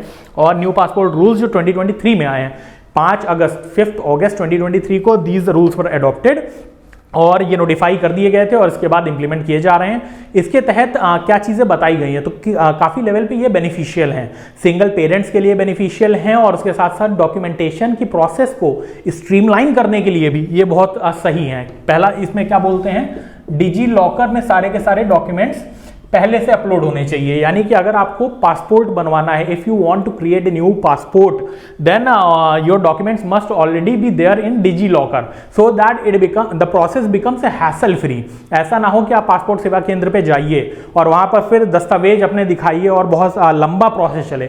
आप पहले ही डिजी लॉकर में अपलोड कर देंगे और वहीं से सारा का सारा जो प्रोसेस है, मैकेनिज्म है, वो इंप्लीमेंट होता चला जाएगा। उसके बाद दूसरी चीज की अगर मैं बात करूं तो इसमें सिंगल पेरेंट का नेम आप दे सकते हो। ठीक है, अभी तक क्या था, जो भी पासपोर्ट के एप्लीकेंट थे, मुझे अपना पासपोर्ट बनवाना है, मैं जाऊंगा, मैं फॉर्म भरूंगा, और जब फॉर्म भरता था तो उसमें दोनों पेरेंट्स का नाम चाहिए होता था। अब ये जो है सिर्फ सिंगल पेरेंट का नाम आप लिखोगे तो भी काम चल जाएगा। रीजन क्या है, भारत के अंदर जब हमने एडॉप्शन की प्रोसेस, अभी जो कारा चलता है सेंट्रल एडॉप्शन रिसोर्स वाला, तो वो जो एडॉप्शन के हमने कानूनों को बदला है। ठीक है, अगर कोई बच्चा एडॉप्ट करना चाहता है और सिंगल पेरेंट कर सकते हैं, तो जाहिर सी बात है कल को उस बच्चे को अगर अपना ये पासपोर्ट बनवाना होगा, तो वो जब पेरेंट एक ही हैं, 2 लोग नहीं हैं, तो उसको नाम भी एक ही भरना होगा। तो पहले जब 2 नाम भरने होते हैं तो उसकी वजह से दिक्कत आती थी। ठीक है, अभी जो है सिंगल पेरेंट ही आप भरोगे तो भी एप्लीकेबल होगा पूरी तरीके से वो प्रोसेस में। तो इस तरीके से ये पासपोर्ट एक्ट वाली चीजें हैं जो यहां पर लग रही हैं। इसके बाद अगर मैं बात करूं, एक आता है आपका ये फॉरेनर्स एक्ट, फॉरेनर्स एक्ट। ठीक है, अब इसके अंदर भी फिलहाल 2 कानून हैं, registration of foreigners act, registration of foreigners act, this is 1939। ये क्या बताता है, रजिस्ट्रेशन ऑफ फॉरेनर्स एक्ट 1939, इसमें ये बताते हैं कि जब भी कोई फॉरेन नेशनल यानी कि विदेशी पर्यटक जो है या विदेशी नागरिक है वो भारत में आता है और उसको लंबे समय तक रहना है लॉन्ग टर्म वीजा पे, foreign national who come to India on long term visa must register themselves with the registration officer within the arrival of 14 days, ठीक है, within 14 days of their arrival, sorry. तो ये 14 दिन के अंदर जो है आपको रजिस्टर करवाना होता है रजिस्ट्रेशन ऑफिसर के साथ में, ठीक है। तो यहां पर जो भी फॉरेन नेशनल्स है, और ये फॉरेन नेशनल्स के अंदर ओवरसीज सिटीजन्स ऑफ इंडिया नहीं आते हैं, ठीक है, इट एक्सक्लूड्स OCIs, ठीक है, इट एक्सक्लूड्स OCIs और फॉरेन नेशनल्स। इनको रजिस्ट्रेशन ऑफिसर के पास जाना होता है और खुद को रजिस्टर करवाना होता है within 14 days, that's how it goes, ठीक है। और इसके बाद हम बात करते हैं फॉरेनर्स एक्ट 1946 की। ये ओवरऑल फॉरेनर से डील करता है कि जो बाहर के लोग आएंगे उनको आइडेंटिफाई कैसे किया जाए, उनको वापस से डिपोर्ट कैसे किया जाए, तो उसके बारे में जानकारी फॉरेनर्स एक्ट 1946 में दी गई है। Third law would be umbrella law, citizenship act. इसके बारे में आप लोग फेमिलियर होंगे। इसमें भी अगेन दो तरीके के कानून हैं अभी हमारी कंट्री में। सिटीजनशिप एक्ट 1955 जो कि ओवरऑल सिटीजनशिप के बारे में जानकारी देती है, और दूसरा जो है CAA सिटीजनशिप अमेंडमेंट एक्ट 2019। इसमें भी अराउंड 6 स्पेसिफिक जो रिलीजियस ग्रुप्स हैं, 6 रिलीजियस ग्रुप्स, उनको प्रोटेक्शन दी जा रही है हमारी कंट्री के अंदर, ठीक है। तो इसके बारे में थोड़ा ब्रीफ कर देता हूं। जब भी किसी को नागरिकता चाहिए, सिटीजनशिप चाहिए, और या उसको अपनी नागरिकता छोड़नी है, या फिर उसकी नागरिकता को खत्म किया जाना है, टर्मिनेट किया जाना है, रिनंसिएट करना है, उसको आइडेंटिफाई करना है, ग्रांट करना है, whatever laws that are dealing with granting of the citizenship और termination, that comes under citizenship act 1955, ठीक है। जो भी प्रोविजंस हैं वो इसके अंदर आते हैं। इसी के साथ में भारत मुल्क के जो आसपास के 3 देश हैं, ठीक है, पाकिस्तान, बांग्लादेश और अफगानिस्तान, वहां पर किसी भी तरीके से अगर किसी माइनॉरिटी को कोई इशू फेस करना पड़ रहा है, परसिक्यूशन का डर है उसको, तो वो भारत के अंदर नागरिकता किस कानून के तहत पा सकता है? CAA 2019। इसके अंदर क्या चीजें बताई गई हैं?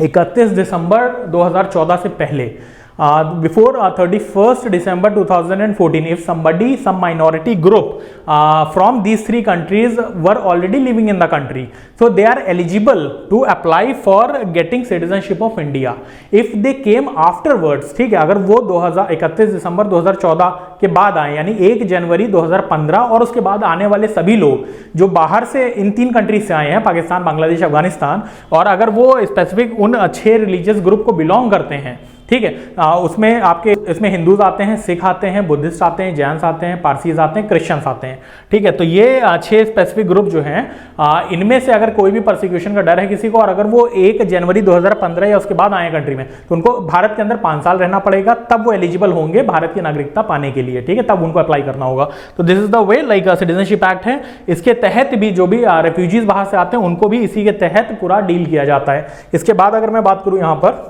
we do have extradition act of 1962, ठीक है।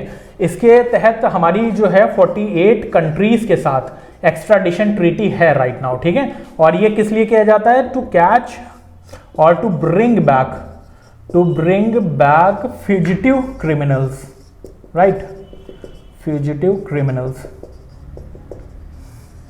तो ये एक और है एक्स्ट्राडिशन एक्ट 1962। इसमें भी वही सेम चीज लगती है कि इसमें भी अगर कोई व्यक्ति जो है वो फॉरेन नेशनल है या भारत का नागरिक है और दूसरी कंट्री में भाग जाता है कुछ गलत करके यहाँ पे किसी भी तरीके से, तो उसको वापस लाने के लिए हमने 48 कंट्रीज के साथ एक्स्ट्राडिशन समझौता किया हुआ है, ट्रीटी साइन की हुई हैं, और उसके तहत उनको जो है वापस लाया जाता है। आप लोग बहुत सारे लोग आप जानते ही हैं, चाहे नीरव मोदी का केस हो या विजय माल्या का केस हो, इसके तहत हम लाने की कोशिश कर रहे हैं। और ऐसे न जाने कितने लोग ऐसे हैं जो ना सिर्फ इकोनॉमिक ऑफेंसेस के लिए जिम्मेदार हैं, कर रखे हैं, बल्कि वो क्रिमिनल एक्टिविटीज में भी इंगेज्ड हैं और वो उनको वापस लाना है, तो इसके तहत हम लाते हैं।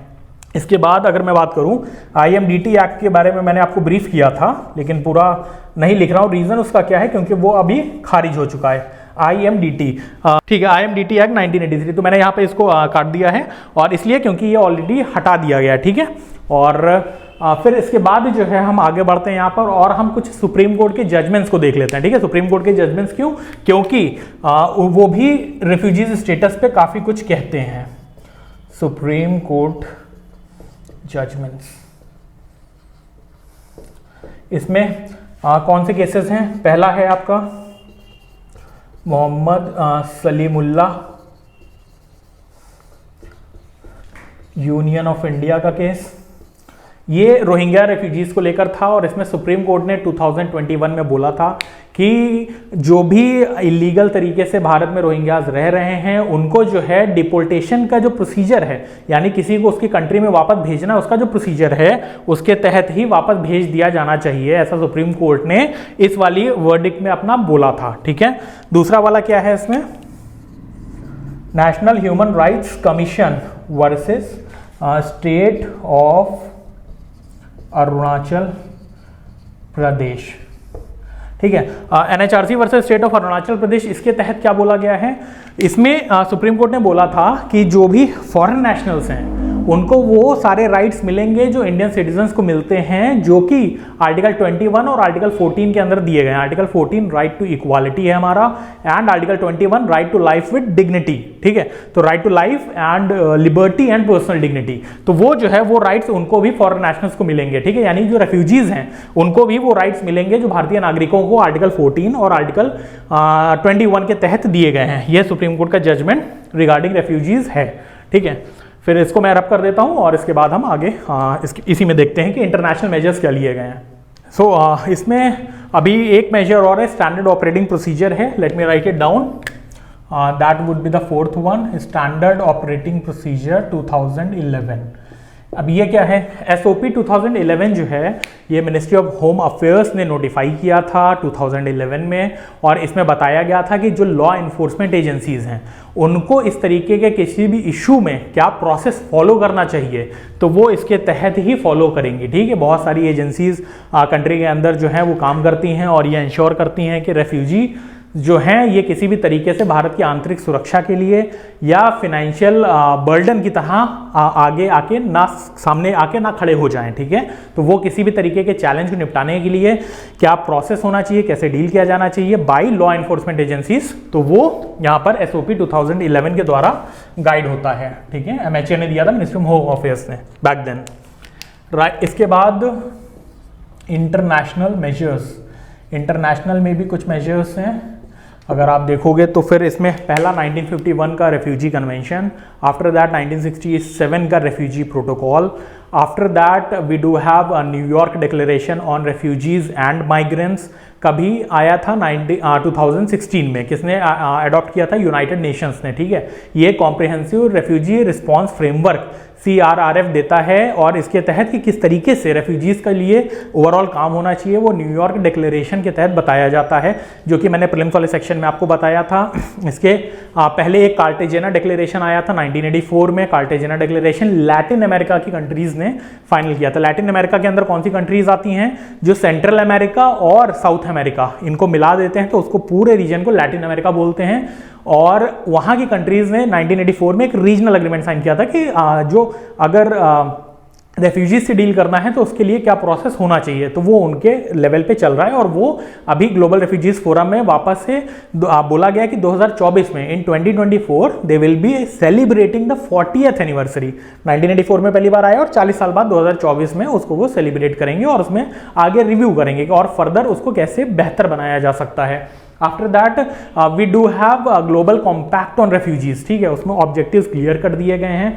ग्लोबल कॉम्पैक्ट ऑन रेफ्यूजीज कब आया था? 2018 में आया था, और उसमें equitable sharing of the burden की बात की गई है कि सारे जो देश हैं, अगर रेफ्यूजीज का कभी इशू आता है, पॉलिटिकल रेफ्यूजीज हैं वो तो समझ में आते हैं, एनवायरमेंटल रेफ्यूजीज जो ओवरऑल ग्लोबल लेवल पे इश्यूज क्लाइमेट चेंज की वजह से हो रहे हैं, तो कल को अगर उसकी वजह से भी कोई चैलेंज आता है तो सारी कंट्रीज मिलकर जो है उसका सॉल्यूशन देंगी। ठीक है, और उसके लिए मेजर्स लेंगी ताकि किसी एक पे बर्डन ना आ जाए सारा का सारा।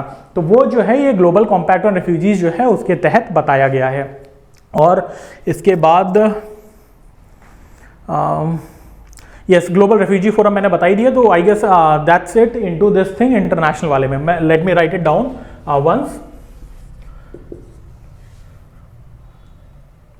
1951 refugee convention plus 1967 refugee protocol, ये एक मेजर है, इसके अंदर डेफिनेशन दी गई है, मेजर्स दिए गए हैं कि कैसे क्या हैंडल किया जाना चाहिए। After that we do have Cartagena declaration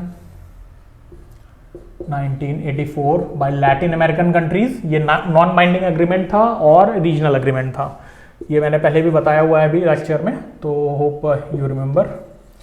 New York declaration, again this is about refugees and migrants, 2016 में है। इसके तहत ही कॉम्प्रिहेंसिव रिस्पॉन्स रेफ्यूजी फ्रेमवर्क आया हुआ था। Then we do have global compact on refugees, global compact on refugees. इसका core principle क्या है? Equitable, fair and equitable sharing of the burden, fair and equitable sharing, ठीक है। Last is global refugee forum which started in 2019 for the first time, ठीक है। फिर उसके बाद अभी 2023 में हुआ है, that is second time, Geneva Switzerland में। तो ये मेजर्स लिए गए हैं रेफ्यूजीज को लेकर इंटरनेशनल लेवल पर। तो अभी जब भी आपको मेंस का कोई भी क्वेश्चन आता है, ठीक है, जीएस मेंस में, या फिर यहाँ से प्रीलिम्स का भी कुछ ना कुछ बन ही सकता है, तो फिर आपको कहीं ना कहीं वॉचफुल रहना होगा कि आपकी लर्निंग्स इन डेप्थ हो, जिससे कि क्लैरिटी आपकी बनी रहे, कौन सा इशू किस चीज़ के लिए है, कौन सा मेजर किसके लिए लिया गया है, और वही आप अपने आंसर्स में भी कोट कर सको, राइट। अभी इसके बाद अगर हम बढ़ते हैं यहाँ पर, फाइनली जो है इसका वे फॉरवर्ड क्या है, मतलब कैसे आगे बढ़ना चाहिए हमें इसमें अब आने वाले टाइम में। तो पहली चीज क्या है कि इस पे एक कानून लाया जा सकता है, ठीक है। तो एक legislate national refugee law, legislate national refugee law, ये क्यों होना चाहिए? ठीक है, नेशनल रेफ्यूजी लॉ इसलिए होना चाहिए क्योंकि पहली चीज ये जो है लॉन्ग टर्म सॉल्यूशन देगा, ठीक है। लॉन्ग टर्म सॉल्यूशन किस सेंस में, एक बार कानून आ गया तो फिर ये जो कश्मकश की जो कहानी है, ठीक है, कि किसी पे कौन सा लॉ लगेगा, किसी पे कौन सा लॉ लगेगा, तो उसमें थोड़ी सी क्लैरिटी आ जाएगी कि भाई फिलहाल फाइनली फिर इससे डील किया जाएगा चीज़ों को। दूसरी चीज़ क्या है कि जितने भी रेफ्यूजीज होंगे अक्रॉस दी स्पेक्ट्रम, किसी भी कंट्री से आए हों, उन पे सेम कानून लगेगा, तो उनको सेम ट्रीटमेंट दिया जाएगा, ठीक है। तो वो बहुत इंपॉर्टेंट हो जाता है। और उसके बाद जो है वहां पर ह्यूमन राइट्स के जो इश्यूज हैं, सिक्योरिटी वर्सेस ह्यूमन राइट्स की जो डिबेट है, human rights of refugees, security of India, तो इसके बीच में जो डिबेट है, क्योंकि सिक्योरिटी ऑफ इंडिया को इंश्योर करने में कई बार जो होता है कि हो सकता है कि उनके ह्यूमन राइट्स को वायलेशन, ह्यूमन राइट्स का वायलेशन हो रहा हो, और या फिर उनके ह्यूमन राइट्स को प्रोटेक्ट करने के लिए कई बार हमारी सिक्योरिटी कॉम्प्रोमाइज ना हो जाए। तो इसलिए जो है इसके बीच में बैलेंस बिठाना, उसके लिए भी नेशनल रेफ्यूजी लॉ जरूरी है, ठीक है। तो एक नेशनल रेफ्यूजी लॉ होना चाहिए कंट्री के अंदर। इसके बाद जो है और मेजर्स क्या हो सकते हैं, अगर मैं बात करूं यहां पर, तो इनके लिए जो है लोकल जो सिटीजन्स हैं कंट्री के, उनमें अवेयरनेस होनी चाहिए, भेदभाव न किया जाए, जितना समांतर उनको आंका जाएगा उतना ही बेहतर एक सोशल हार्मनी डेवलप होगा हमारे समाज के अंदर। तो लोकल सिटीजन्स में अवेयरनेस होनी चाहिए कि भाई रेफ्यूजी जो है उनके भी अपने राइट्स हैं भाई। वो बात अलग है कि हम इंटरनेशनल पर्सपेक्टिव से नहीं देखते, हम अपने भारत के कानूनों के हिसाब से उनको प्रोटेक्ट करते हैं, तो हम उसको भी कंसिडर करेंगे यहाँ पर। आफ्टर दैट जो एक बेसिक फैसिलिटीज़ होती हैं वो भी एक्सटेंड की जानी चाहिए उन तक, ताकि वो लोगों को थोड़ा जो एक जीवन जीने में उनको आसानी हो सके, ठीक है। तो बेसिक फैसिलिटीज़ जैसे कि सैनिटेशन, हाउसिंग और खाने की व्यवस्था, पानी की व्यवस्था, तो वो सारी की सारी चीज़ें जो हैं उनको दी जानी चाहिए। फिर इसके बाद बेसिक फैसिलिटीज़ के बाद अगर मैं बात करूँ तो उनमें भी जो वल्नरेबल ग्रुप है, वल्नरेबल ग्रुप कैसे, जो रेफ्यूजीज में महिलाएं हैं, विमेन एंड चिल्ड्रन, तो इनको जो है इनके लिए थोड़े से प्रावधान, थोड़ा सा जो सहायता है वो एक्सटेंड किया जाना चाहिए, ठीक है। उनके लिए जो है किस तरीके के मेजर्स लिए जा सकते हैं ताकि उनका जीवन थोड़ा सा, जो अभाव में तो है ही पहले से, वो सभी रेफ्यूजीज के लिए है, लेकिन उसमें उनके लिए क्या बेहतरी की जा सकती है। जैसे चिल्ड्रंस के लिए हो सकता है कि भाई वो भारत में आके पैदा होते हैं, मतलब बाद में पैदा होते हैं जब रेफ्यूज ले लेते हैं, या फिर पहले से हैं भी, तो उनके एटलीस्ट जो हेल्थ के इश्यूज हैं, तो वहाँ पर कहीं ना कहीं जो हमारे यहाँ पे सपोर्ट दिया जा सकता है, तो वो उन तक एक्सटेंड किया जाना चाहिए। तो ऐसे कुछ मेजर्स हैं कि जो हमें अब आने वाले टाइम में as far as this issue is concern वो लेने चाहिए।